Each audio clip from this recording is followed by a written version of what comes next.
কি আবু জাহেল তো ঘোষণাই করে দিয়েছে আব্দুল্লাহর ছেলে মুহাম্মদের কল্লা যে এনে দিতে পারবে তাকে 100 লাল উট আর 1000 স্বর্ণ মুদ্রা উপহার দেওয়া হবে। আমি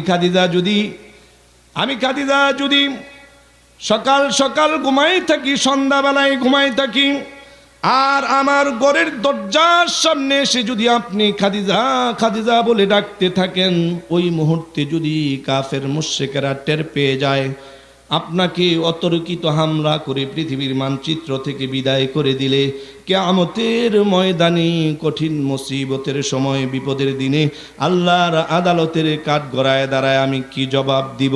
এই জন্য আমি খাদিজা রাদিয়াল্লাহু তাআলা আনহা আমার সন্তানদেরকে সকাল সকাল ঘুম পাড়ায়া এই ঘরের দরজার সামনে টেক লাগায় দাঁড়ায় ঘুমায়। আল্লাহু আকবার।